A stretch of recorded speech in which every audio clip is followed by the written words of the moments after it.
There we go. Well, hello, and thank you for joining us today. My name is Jackie Doncavage, and I am a Community Relations Coordinator with PrairieCare. We're really glad you're with us. I am happy to introduce Dr. Sara Polley. Dr. Polley will be discussing PrairieCare's dual diagnosis intensive outpatient program. She and her team use evidence-based treatment approaches and psychopharmacology to treat individuals with both mental health and substance use concerns. Dr. Polley joined PrairieCare in 2015. She completed her Bachelor of Science degree in child psychology from the University of Minnesota and the Institute of Child Development. She went on to medical school at the University of Minnesota and completed her adult psychiatry training in a joint program between Shepherd Pratt Hospital and the University of Maryland. Dr. Polley moved to Harvard Medical School to complete her child and adolescent psychiatry fellowship at Boston Children's Hospital. Dr. Polley served as chief fellow during her final year at Harvard and was actively involved in medical education and teaching throughout her training. Dr. Polley is interested in working with individuals throughout the lifespan and appreciates the importance of family collaboration. She enjoys working on a multidisciplinary team in order to provide her patients with the most comprehensive care. Dr. Polley is especially passionate about working with and advocating for individuals with mental health and substance use disorders and has additional training in the psychiatric management of addictions for both adults and adolescents. Dr. Polley is board certified in adult, child, adolescent psychology, as well as addiction medicine. She provides care in the PrairieCare Brooklyn Park Partial Hospitalization Program, runs a clinic for adolescents and young adults with mental health and substance use concerns, and runs the MICD Dual Diagnosis Intensive Outpatient Program in Woodbury. So with that, I think we're ready to get started. If you have questions, please enter them in the Q&A window, and we would welcome and appreciate your participation. So Dr. Polley, I will turn the screen over to you. Great, awesome. Well, thank you. I'm hoping to just spend a little bit of time to help you become familiar with what we offer in our dual diagnosis IOP, so that if you have clients or patients who you are interested in referring, you have a little bit of an understanding about what we're doing, what we offer, the type of treatment that we have. Yeah, and also give you my contact information and make sure you have all the right numbers about where to direct people. So let me share my screen.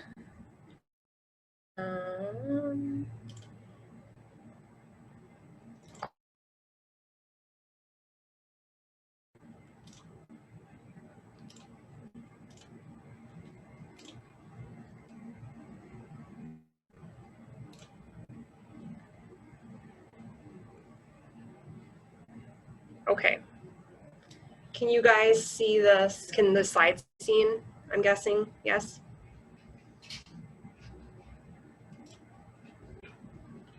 Okay, oh, there we go. All right. So we can see, I'm sorry. Okay, no, you're good. Okay. All right, yes. So, yeah, so our IOP, the IOP has been in existence for a while. This isn't a new program. This has been around for about 5 years in Woodbury. I recently took over as the psychiatrist in charge of the program. And so, you know, you guys, I can tell you kind of the things that are changing or have changed and the things that will be the same from the program that you've known if you were familiar with it. I think we referred to it as the MICD IOP. You know, we could still call it that. I think I'm trying to move more towards dual diagnosis as the language. Also, co-occurring disorders is another term that people use. During this lunchtime about, you know, who are the type of people who could benefit from an IOP program like ours? How do you send patients to our IOP? What's the methodology there? Talk a little bit about medication intervention, and then have some time at the end for questions, or if people have cases they want to ask about or talk about, I'm very much open to talking about that too. Okay, so, if there are people on this call who work with patients with substance use disorders, you probably are very familiar with this, and so this might be a review for you. But I think, we get clients who are coming as a step down from higher levels of care. So someone completes a detox residential or a PHP in the community, and they're looking for more support prior to just doing outpatient or just doing community support group level of care. For those who complete a Rule 25 assessment, the intensive outpatient kind of level of care is considered the 2.1 level of care based on the ASAM criteria. So sometimes we get patients who are our level of care. And really, when we talk about dual diagnosis or MICD, it's patients who struggle with both substances and also mental health. Now, I think you could make the argument that most patients that we see that have a substance use disorder or difficulties with substances probably also have underlying mental health concerns. Of course, there are exceptions to that, but I think I would be hard pressed to find a patient who would not meet criteria for a dual program, and we would say no, just a straight like chemical dependency. They can't benefit at all from any mental health intervention. It's particularly when I go over kind of the types of things we talk about in our curriculum. I really think most patients could benefit, but considered MICD. So it would be patients that have mental health and substance use. And then, this doesn't come up too often, but, intensive outpatient is a voluntary level of care. There are patients because court has told them that they need to complete some kind of programming before they can move forward with their legal things that are going on in the community. So in that way, people can be compelled to come, or if it's a young adult, parents can compel them. But generally speaking, the person has to be kind of wanting to participate and come to programming to have improvement in their symptoms. And I kind of like this chart because I like to think of substance use as a continuum or a spectrum. And, the spectrum of substance use for any given person can go from abstinence, whereas that person doesn't use substances at all, to that person sometimes uses, maybe they're a teen and they're experimenting, or an adult that's experimenting, maybe they use socially, and then it kind of continues on its way. And really the end of the spectrum is an addiction or a substance use disorder. But prior to that, someone can still benefit from treatment for substance use, even if they're not necessarily meeting criteria for a substance use disorder or an addiction. So I think particularly when you're dealing with patients that have mental health concerns, if you look at them on this spectrum, falls into the category of social use, but because of their underlying mental health difficulty, we see this commonly with cannabis use, where we have a patient who has, really severe anxiety or has experienced psychotic episodes in the past, and they want to be somebody who socially uses marijuana, but their brain struggles with that. And so helping them to understand that maybe isn't an option for them to be able to safely do that because of their brain, and giving them additional support, both for the mental health that's kind of underlying, but then also for helping them to make better choices or different choices when it comes to the substances, even if they're not necessarily meeting criteria for an addiction. I think that those people can still benefit from a dual intensive outpatient program. So just kind of like high level, I wanted to review, because I know there are a lot of choices in the community for intensive outpatient programs. It's really one of the most common ways to treat substance use is in this level of care. And so I wanted to kind of point out that make us different and why you might want to refer to our PrairieCare program over other programs in the community. So similar to kind of PrairieCare's model overall, it's physician-led, and so the team is led by me, a psychiatrist, and so I have both training in psychiatric illness and medication management, but also addiction medicine, so I bring that to the team. And then the team right now consists of an LICSW and an LADC who's dual trained also in clinical counseling.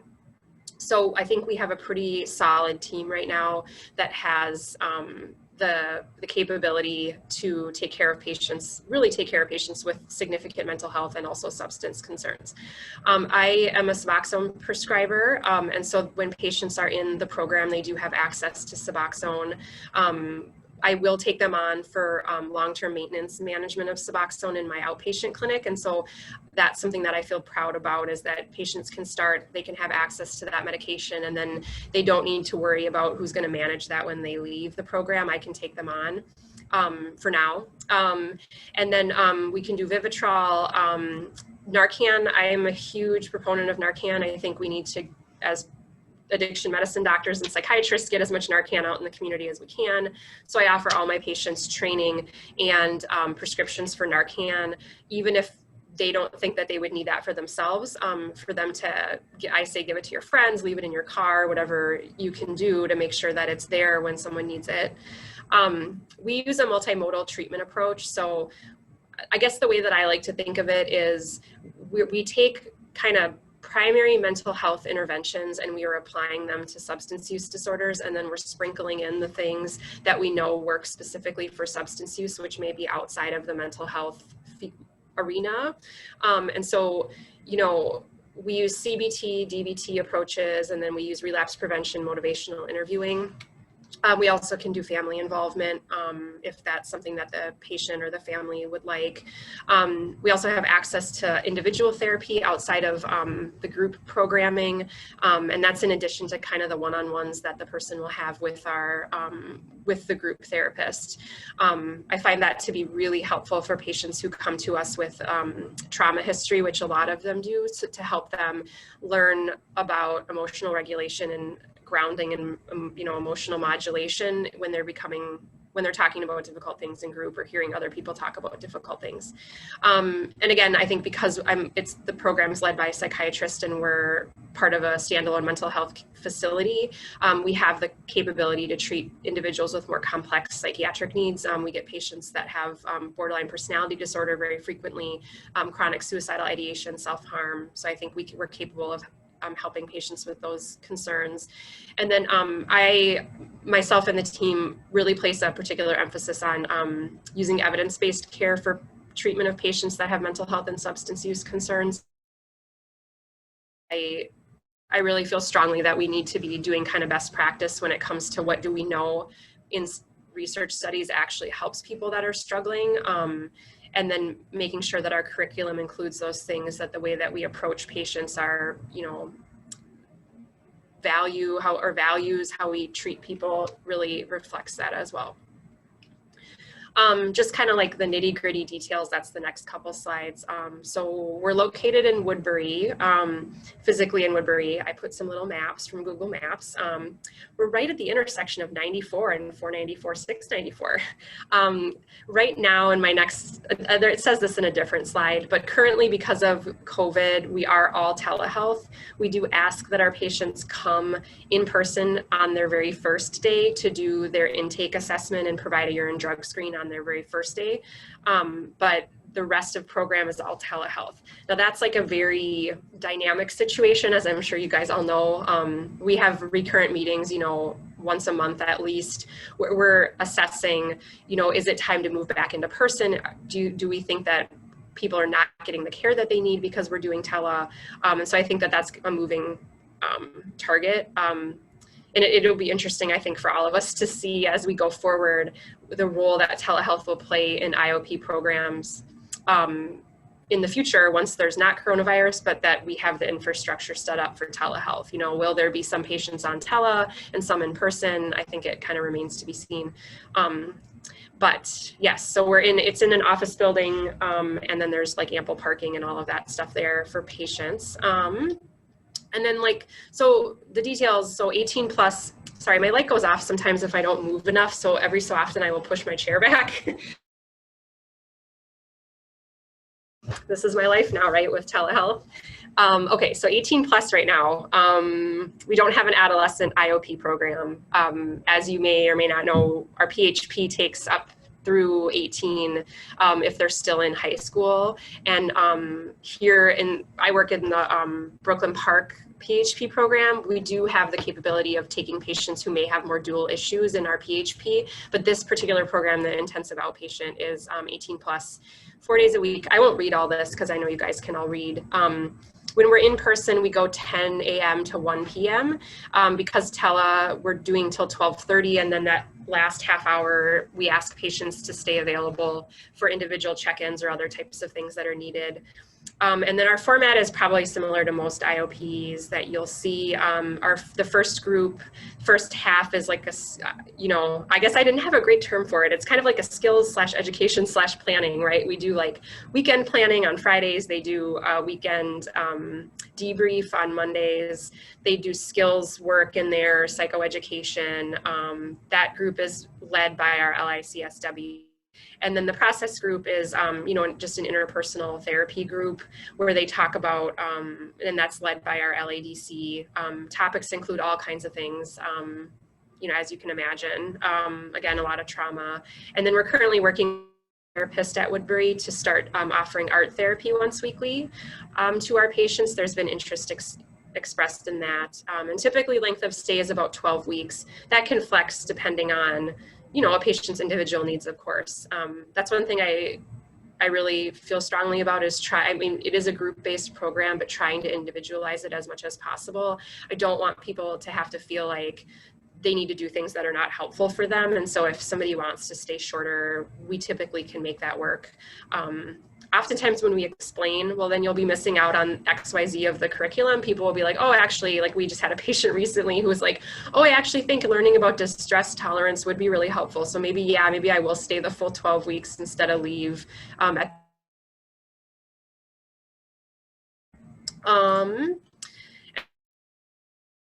Hopefully, if we don't send the slides out, hopefully there's another format that we can get this information to you guys, because I know, at least I've heard at times that sometimes it can be hard or confusing to know exactly how to get patients into programming. So I really don't want that to be the case and want to make sure it feels like it's crystal clear.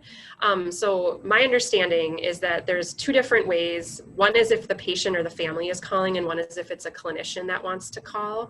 And so this number here is if you have a patient that wants to call and access the intensive outpatient program. The other is if it's a clinician that wants to refer their patient directly.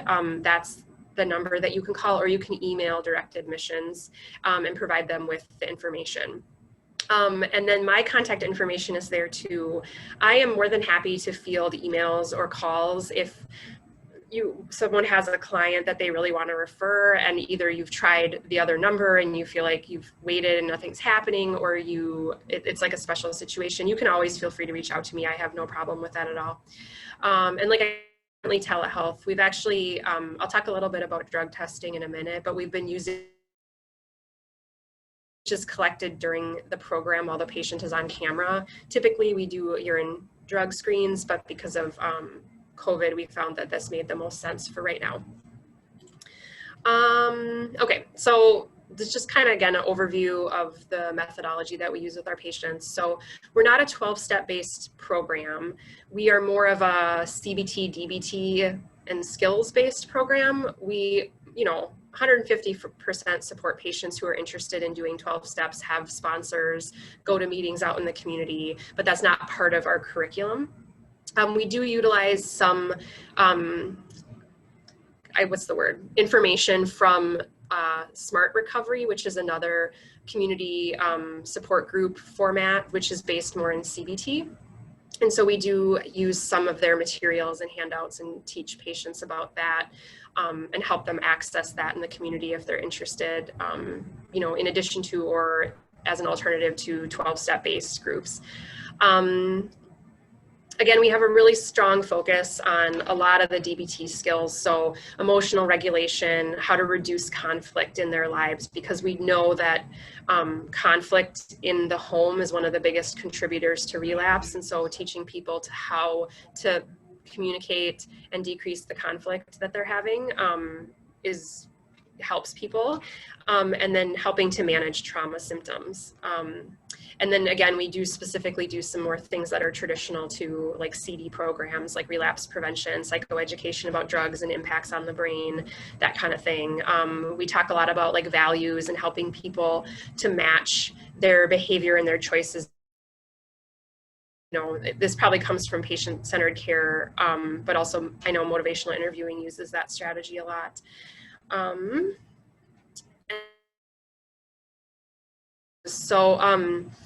We We can flex this a little bit depending on a patient's insurance, but generally speaking, we use a lab called Millennium.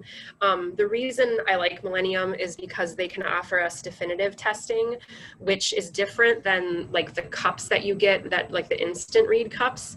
They're actually sent to the lab in California and they are read. So the main reason is that there's no kind of cross reactivity that happens. It's not like someone can get a positive amphetamine because they are on Wellbutrin. It removes kind of the guesswork about, was this a false positive? Now we have to resend it and wait to hear back. It gives us a really big panel of different drugs that we can test for. So I can test for, Seroquel. I can test for nicotine, as I wrote there, if that's relevant or something that the patient or family are interested in having. It also measures metabolites of alcohol ingestion. So unlike a traditional urine drug screen, we can see within a window of about 3 days if the person has drank alcohol. We can order synthetics, bath salts, K2, other prescription drugs. There's a wider panel of opioids that we can order than a traditional drug test. And then it has the validity measures, to make sure that it's like human urine and that water wasn't put in it and that kind of stuff. And what we can test for is a little bit more limited with the saliva, but it's good enough that we've been getting by. We can't do the alcohol metabolites, for example, but we can do the most of the other things that we need. Okay, and then I just wanted to talk a little bit about medication intervention because this is something that I get pretty passionate about. I'll just go to my next slide for a second. So the reason that I get excited about this is because we know there are a lot of medicines that can help patients that have addiction and substance use, but the majority of patients who seek treatment do not get access. I think primarily because there's a shortage of people who feel comfortable using medications to treat addiction. And many programs in the community don't have a psychiatrist or an addiction medicine physician that are part of the program to be able to offer this. Or if there is, the programs are so large that it's only a very small percentage of the people in the program that actually get access to that. So I just found these statistics to be kind of sad, and which is why, I think it's particularly if you have a patient who you really would want to be evaluated for medication intervention, and this could be somebody who's tried a lot of other treatments in the community and just hasn't been able to stay sober or is continuing to struggle, somebody who has nearly died from opioid overdose once, twice, or more. It's kind of, I get patients who have almost died a number of times before they finally make it to somebody who can prescribe them Suboxone. And so, and I can go into this a little bit more in a second, but Suboxone's a lot less onerous for patients than methadone because it has less restriction on its prescribing. And I'll tell you a little bit about how it works. So it works really well for people, and people generally really like it. And I don't need to read these, but you guys can read the statistics there.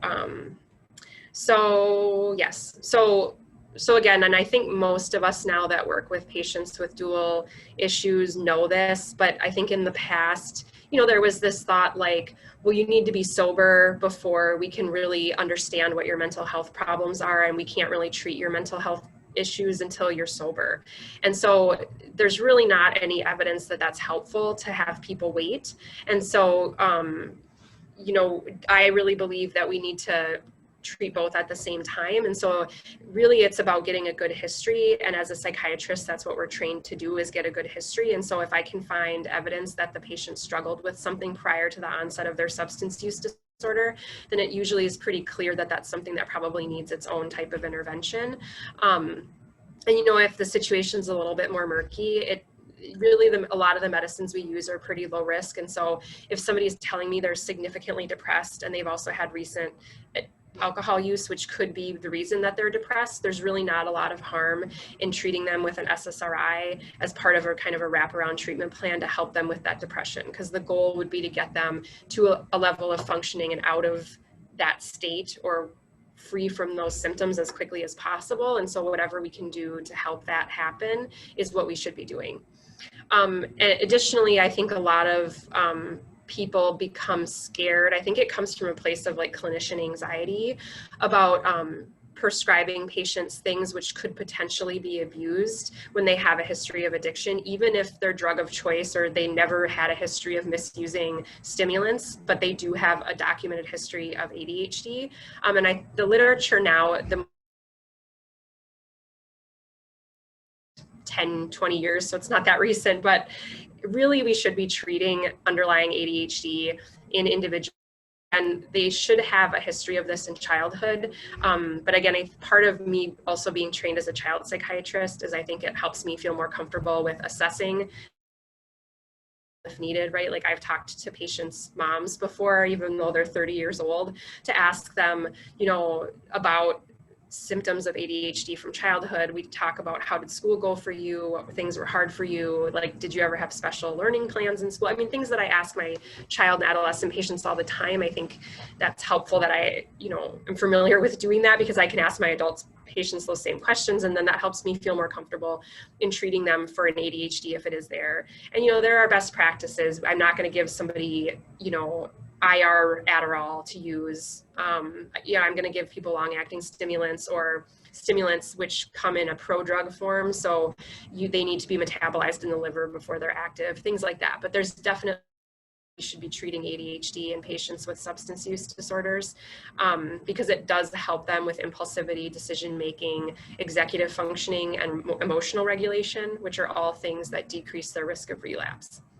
And again, I think a lot of times this isn't, you know, medication interventions aren't done because of clinicians feeling nervous. And so there are a lot of ways to hold patients accountable and make sure the drugs that you're prescribing are not being diverted or misused. So yeah, so I mean, this group is probably familiar with NARCAN. All insurances are covering NARCAN now because it really is a big public health initiative. This is a picture here of how it typically comes when someone picks it up from the pharmacy. Is it comes in like a 2-pack of these nasal sprays. And so I train my patients in how to use this. And so there are laws actually in Minnesota that protect bystanders. If like I'm walking down the street, and me being a doctor, if I was an average person, or, you know, a person that's not a doctor, walking down the street, and I saw somebody slumped over on the side of the street and they weren't waking up, and I had a reasonable thought that like that person could be overdosing, and I gave them NARCAN, I'm protected from, if for some reason they had a very rare but possible allergy or adverse reaction to that, because I was acting in good faith that I thought that person was overdosing. And so I tell my patients this. Most of our patients are much more savvy about this stuff than a lot of clinicians are. I mean, a lot of them have either used NARCAN, they've watched NARCAN be used, they've had it used on them. So a lot of them are like, oh yeah, no, you don't need to tell me, I know, and I go over it anyway. But in the way NARCAN works is it basically bumps the opioid off of the receptor in the brain and then binds on really tightly. So it essentially puts the person immediately into withdrawal, which is why there's like people say that when somebody has NARCAN, they can get really like aggressive or angry, because you're basically putting them into a really awful feeling very abruptly, but you are saving their life because they will like be able to start breathing again. And then Suboxone. So Suboxone, again, some of you probably may know this already, but Suboxone is the brand name for a combination product of the medication, which the generic name of the medicine is buprenorphine. And then that's been kind of combined with something with naloxone, which is NARCAN. The reason that was done is kind of interesting. I think a lot of people don't understand. The reason was because it comes in little pills or strips, and if you melt the strip or the pill and would try to like inject it, the naloxone or NARCAN would block that ability to do that. So the NARCAN would essentially jump on the receptor first and sort of block you from being able to get high from injecting Suboxone. When you take the medication as prescribed and it's a sublingual, so it dissolves in the mouth, you don't swallow it. The naloxone's actually just pooped out. It's not active. There are some patients, I think it's like 15% of the population can absorb some of the NARCAN through their GI system. And so for those patients, they may not tolerate the brand name Suboxone. And in those cases, because they are absorbing some of that. And so then those patients will typically present with, you know, I've had some relief from my but then I had some relief, but then I felt really sick, and it's feeling like it's kind of like the medicine's going off and on. And those patients, I usually will prescribe just the buprenorphine product alone, which the brand name for that is called Subutex. Also, pregnant women are usually prescribed Subutex also. But that's kind of changing now, but that's kind of the gold standard. So the way that buprenorphine works is, I think it's a great medicine. It really is helpful for patients. I'll show you guys a couple of graphs in a second about how helpful it can be. But so something like methadone or heroin or, you know, the opioid and Percocet, the way that they work is they are considered full agonists at the receptor, the opioid receptor. So they basically go onto the receptor and they give it 100%, right? And so when someone's actively using opioids, what happens is the brain starts to grow extra opioid receptors because, like, this is great, I'm getting all this dopamine, all of this opioid is floating around, so it starts to sprout new receptors. And so when someone has a history of chronic opioid use, when they're not using, they've got all of these receptors that are very, very angry, and they have more receptors that are angry than a person who's never used opioids before. And so it feels really, really miserable, physically, emotionally. The cravings are really bad for people. I mean, I've had people equate it with, like, if you were starving to death and someone put a plate of food in front of you, you would just start eating it, right? Like, the same thing happens to people when it comes to the substance because their brain feels like they need it. So again, that's kind of how the full agonists work. Buprenorphine is considered a partial agonist, which means that it goes on to all of the receptors, all the extra ones that grew, and it gives them a little bit of stimulation, but it doesn't give them a lot of stimulation, and it also grabs on really tight to them, just like the NARCAN does, and prevents other things from bumping it off. So it also can use a full agonist on top of their Suboxone. It prevents them from overdosing. What it really does is it helps kind of, the receptors are kind of stimulated, but there's not all of this floating around and there's not a ton of dopamine around. And so the extra receptors that were there kind of start to die off, and the brain, and again, there are some people who are so far into their addiction and they're old enough that they may not have a recovery, but for a lot of younger people, the extra receptors die off, the brain gets back to a state of, this is what it looked like before it was dependent on opioids. And then in those individuals, those are the people that then you can taper off of the Suboxone and they wouldn't need it anymore after a period of time. And this is what the brand name Suboxone looks like. It's a film that you can put under the tongue or, you know, in the bottom of the mouth, and you let it dissolve. It usually takes about 5 to 10 minutes to dissolve. Probably more like 10 minutes to dissolve. And we just ask people not to eat or drink anything until it dissolves. And people do sometimes need education on it because it won't work if you swallow it. And so I've had that conversation with people too, because they'll say, well, you know, mostly this is teens or young people where their parents let them have the medicine because they've been doing well for a longer period of time, and then they forgot that they weren't supposed to swallow it. And that Suboxone works. So I just find this graph to be so striking. So it's from 2003, so it's old, but you know, this is basically a comparison of patients who are given Suboxone either just to detox them, like you can only have this for 6 days and then we're going to stop the medicine, or you're going to stay on this for a period of time. You know, 350 days was what they studied out to in this graph. So you can see patients that were tapered off, 100% of them failed treatment. And so this was in addition to like a psychosocial treatment program. So like, let's say an IOP that doesn't have access to medication, right? So 100% treatment failure. And then you've got the people that were on the buprenorphine or the Suboxone, which would be the brand name. Only 25% of people dropped out of treatment. So it's use disorder. They should be offered Suboxone or methadone. I mean, if they're on methadone, obviously you wouldn't offer Suboxone, but really, like at this point, it feels like it should really be standard of care for people. Of course, patients can always refuse, but I education as I can about it to help people that might have misconceptions. And again, here's just some more research about percentage of positive drug tests for opioids with psychosocial treatment, and then with buprenorphine, and then without buprenorphine or with placebo. And you can see that buprenorphine performs better. So the way it works in the IOP program, I also do Suboxone in my outpatient clinic for inductions. Induction is essentially a fancy way of saying like the day the person starts the Suboxone. Because there's a lot of regulation around Suboxone, and we would consider patients with dual diagnosis to be in a higher risk population. I think the standard is to do these in person in the office.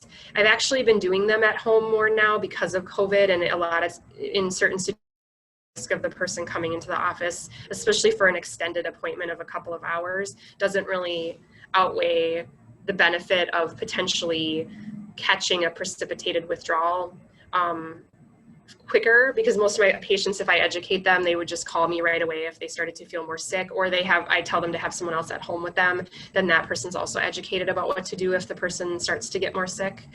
That's really the main risk that you're facing. That, and potentially if you prescribed too high of a dose, which rarely happens, usually we undershoot rather than overshoot, the person could experience sedation. But the risks of overdose with just Suboxone on board are very low. It's possible, but very low. Usually if someone's overdosing on Suboxone, it's because they've combined it with high-dose benzodiazepines. Like when you look at who dies when they're taking Suboxone, those are typically the people. But again, it's pretty hard to do that, but it's possible. So I have a contract I go over. Essentially, the contract just says like, there's not a lot of other people at PrairieCare that prescribe Suboxone. So like if it's the weekend, you're probably not going to get somebody who can give it to you. So you want to request refills in the appointments if possible. Otherwise, during the week, please try to, see me when you're supposed to see me so that I can give you a refill. I really work to not have people run out of medicine. That people are at the most risk of death right when the Suboxone is stopped, because they do not have a tolerance anymore, and then they can relapse, and then they can accidentally die. So I don't ever want my patients to be without the medicine. So if I can make any kind of rationale for like giving them enough to get them through till the next appointment, I do that. And I tell them that I'm like, please don't misuse this, but I don't want you to run out of your medicine. And then during the day of the induction, we would just have them take the medication that morning. We send it to their pharmacy for them. They pick it up, and then they bring it in with them. And then again, when I'm doing the home inductions, I usually am following up with them initially twice a day. Usually the first one is like a telehealth, and then the second one is just a phone check-in for the first 2 days. And then I usually have another so 2 in person or telehealth the first and the second day. And then usually it's then like, maybe if it's like started on a Tuesday, then I might check in with them Friday before the weekend, and then we'll usually have 1 appointment a week then, as long as everything's going okay, and then can be more or less depending on how stable they are. The least frequently I see my Suboxone patients just in general is probably every month or like a month and a half. I like to have pretty regular follow-up with them. And of course, if they're in the intensive outpatient program, I see, and I didn't say this before, but I typically see the patients minimum once a week, and we'll see them more if needed. So that I'm not worried. I'm getting to get them to the next appointment. I don't give them like a full month refill. Okay, well, that was kind of all the content that I had. I know we're only like, 30 minutes or 40 minutes in, but I would love it if people have questions or concerns or things to address those. Okay, Dr. Polley, we've got a couple things here. You had mentioned following up with information and contact details, and we can certainly do that. We'd be happy to send out an email to everyone who's here. Awesome. And then a question, are you seeing any pandemic-related trends? Oh, that's a good question.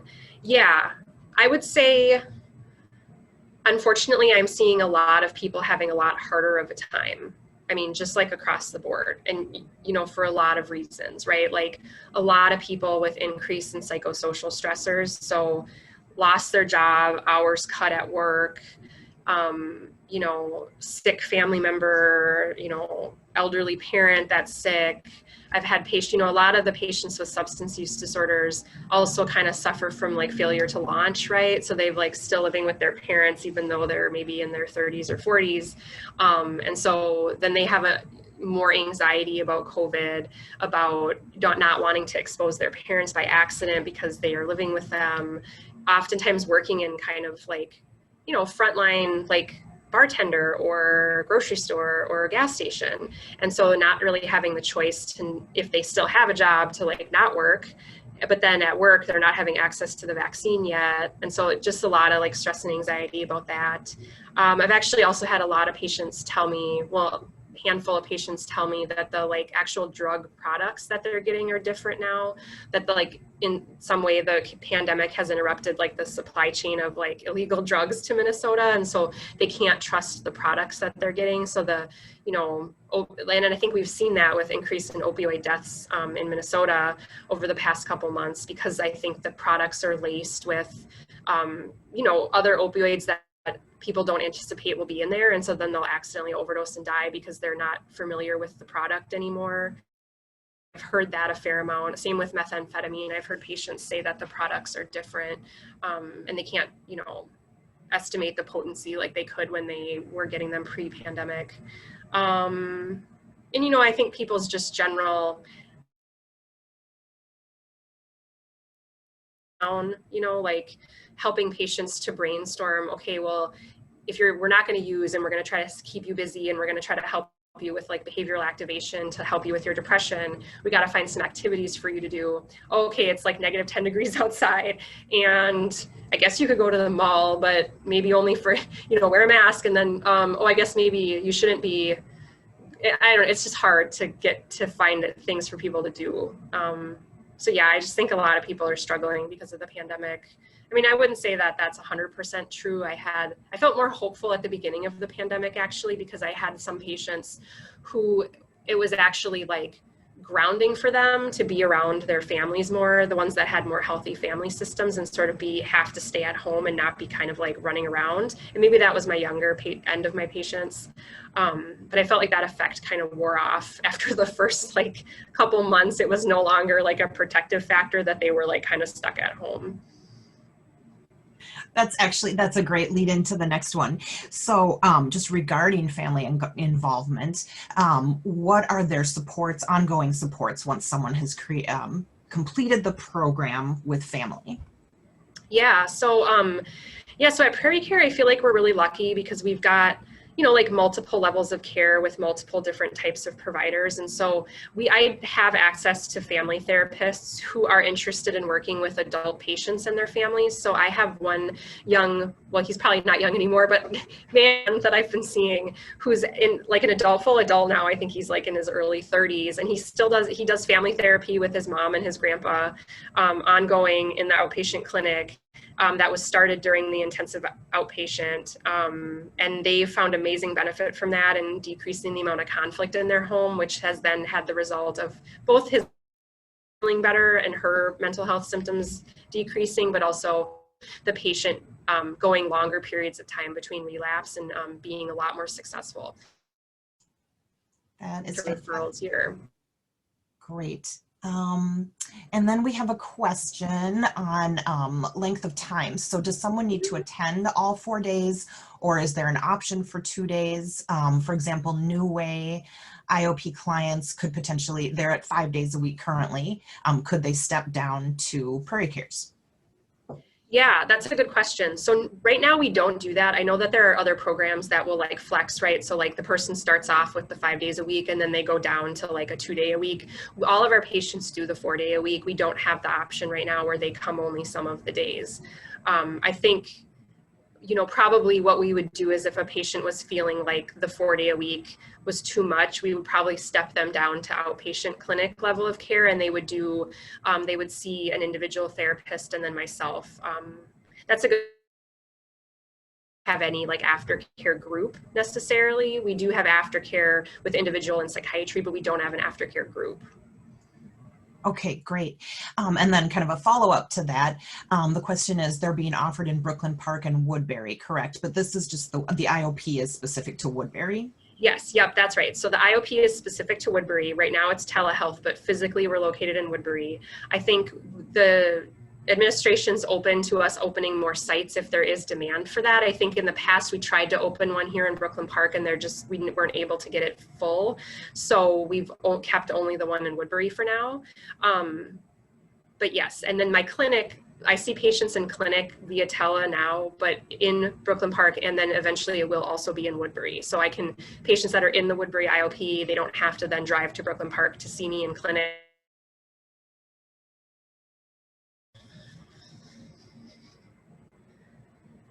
Okay, great. That is actually super helpful. And then another related question, good lead in. Has the shift to telehealth been difficult for dual diagnosis patients? I guess I couldn't say overall that it's been better or difficult. I feel like there's subsets of the patient population which do better or worse, with the format. I absolutely love to do telehealth with my young patients. And when I say young, I mean like 25 and under. I feel like it's awesome. Like they talk more, open up more, show me stuff in their room that they're excited about, like show me their pets. I feel like I get much more of a picture of like what their life is session versus like coming into my office and having to like sit in the chair and like use my fidgets and stuff. They like to use their own or do stuff in their room. I think with the older patients, like maybe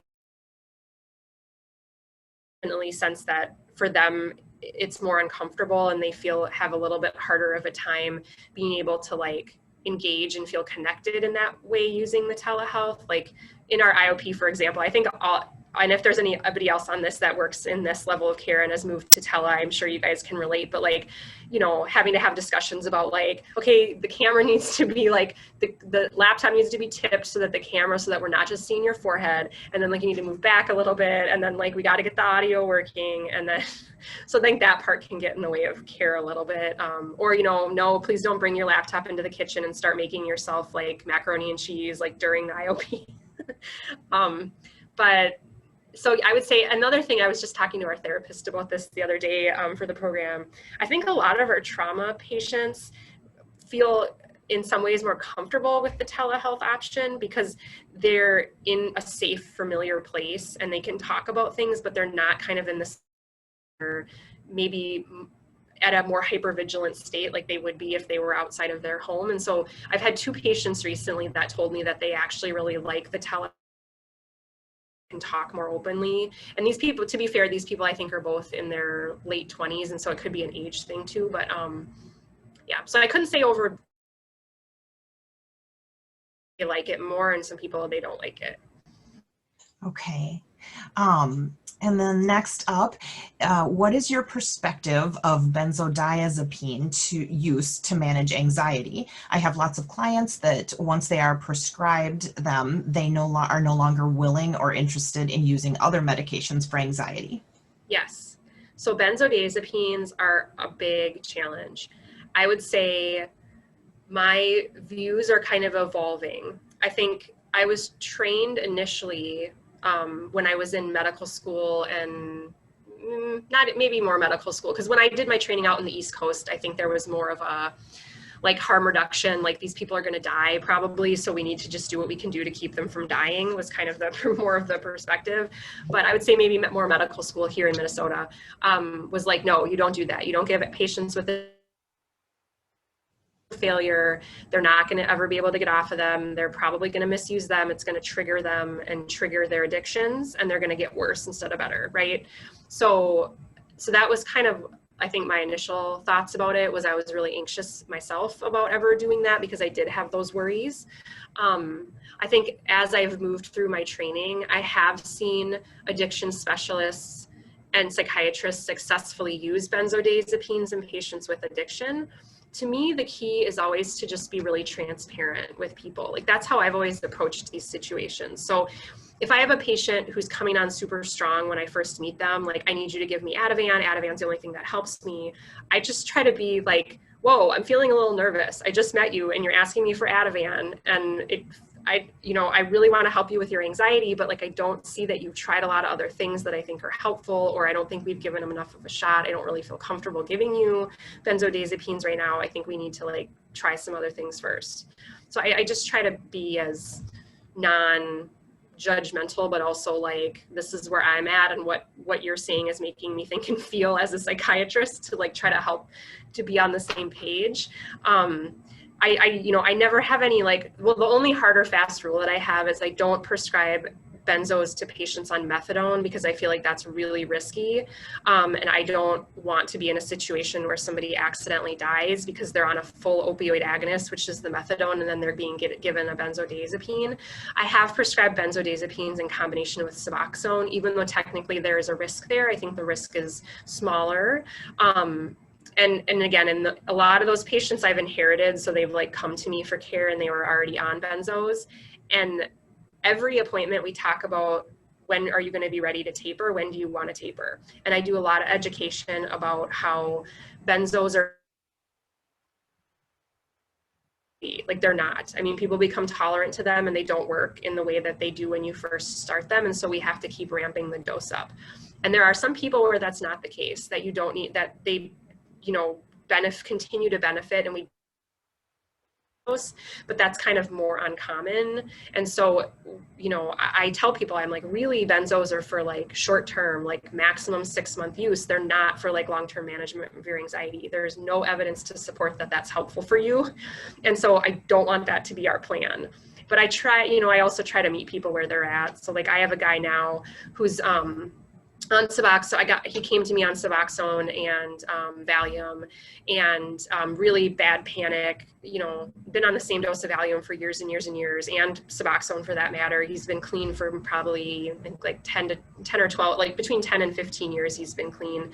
And he, I talk to him about it. I say, like, so are you still thinking there's a point in your life when you want to be off of the Valium? Yeah. Okay, well, you say a lot that now's not a good time. Like, let's talk about when a good time would be.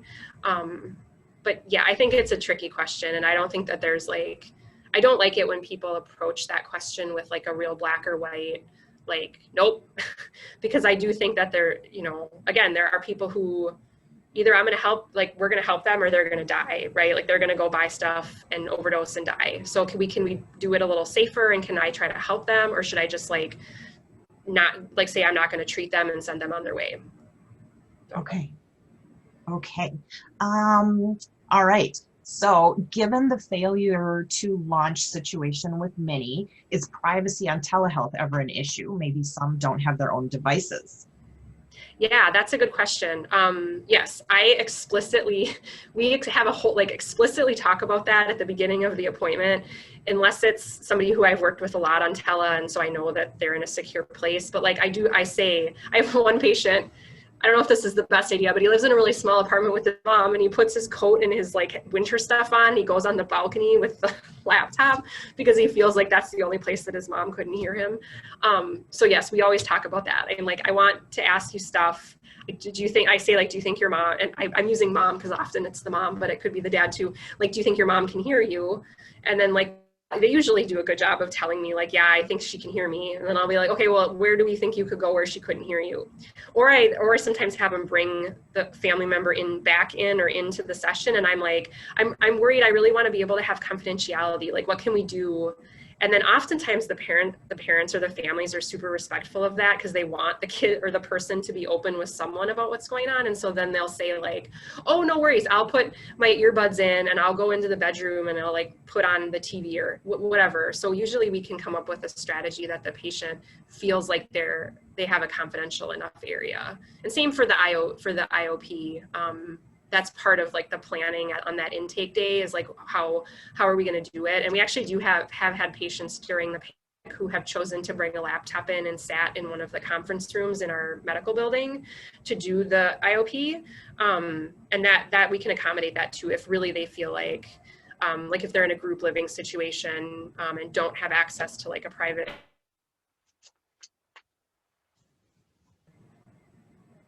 Okay. All right. That was our last question. Those were excellent questions. Yeah, asking questions. I think that's it. That was a good note to end on. Yeah, good. Well, yes, so please, my contact information I put back up on the screen. So write down my email. Reach out to me if you have questions or referrals or anything like that. I'm happy to talk with you.